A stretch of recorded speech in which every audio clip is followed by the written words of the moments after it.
de l'association RMC BFM, je souhaiterais remercier tout d'abord très sincèrement Monsieur Gérard Larcher, président du Sénat, qui nous fait l'honneur de nous accueillir au Palais du Luxembourg. Vous dire que remettre un label, c'est quelque chose de magnifique parce que derrière, dans votre commune, dans vos communes, vous vous êtes engagés. Notre santé mérite qu'on s'approprie les gestes simples, les gestes qui sauvent, pour nous, mais pour nos proches et pour ceux qui nous entourent. Et puis de temps en temps, on trouve un espoir fabuleux comme ça, un relais. Le relais d'abord médiatique, ensuite le relais des communautés et des territoires de santé, les communes.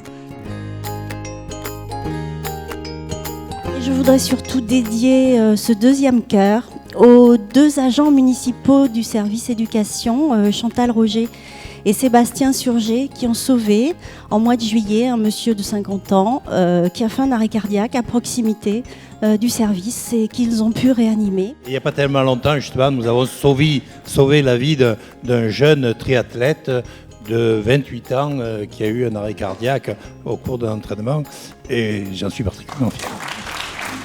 L'année dernière, j'ai eu une petite fille de 6 ans qui a fait un arrêt cardiaque dans l'école pendant la pause déjeuner et qui a été sauvée par notre ATSEM qui gérait la pause déjeuner car elle a su lui faire les soins de premier secours.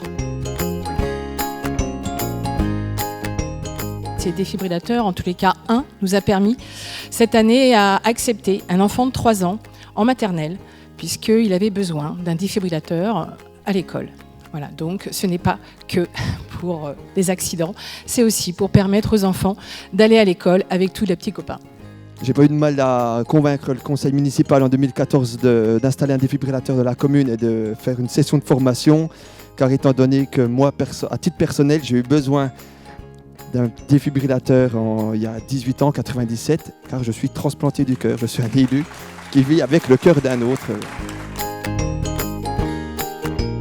Aujourd'hui, on a à peu près 40% de la population de la commune qui est formée et on souhaite encore continuer là-dessus. Ce dossier a été pris par les jeunes de ma commune et croyez-moi, ça a drôlement bougé à Buc. Donc au jour d'aujourd'hui, on est ravis parce qu'on a formé plus de 40% de la population. De plus en plus, les enfants viennent en formation. Sinon, sans la formation, les défibrillateurs, c'est pas grand-chose. Nous avons formé tous les CM2 de toutes les écoles. Et nous renouvelons ça chaque année, chaque mois de juin. Sauver des vies, comme je le rappelle souvent, ça n'a pas de prix. Nous maintenons tous nos défibrillateurs, nous gardons la maintenance et nous renforçons au sein du service prévention santé. Et vraiment, c'est très soutenu par notre député maire Patrick Ollier. Quand on ne fait rien, avant que le SMUR n'arrive, il y a 0% de chance de survie. Le défibrillateur a sauvé la vie de mon maire, qui a fait une crise cardiaque en pleine remise de prix dans notre gymnase et ça lui a sauvé la vie.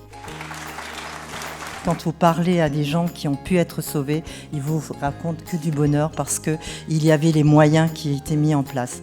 Des progrès considérables ont été accomplis et quand je vois cette assistance d'élus qui se sont engagés dans cette démarche, on peut être encouragé. Et on sent que les choses avancent et que l'implication, la prise de conscience et certains témoignages que je viens d'entendre particulièrement émouvants et concrets démontrent que cet engagement progresse de façon sensible et heureuse. Je suis prêt à m'investir encore davantage, notamment sur le plan législatif par exemple, mais également dans ma commune à Reims. Près de 120 000 défibrillateurs ont été installés. Le taux de survie a triplé.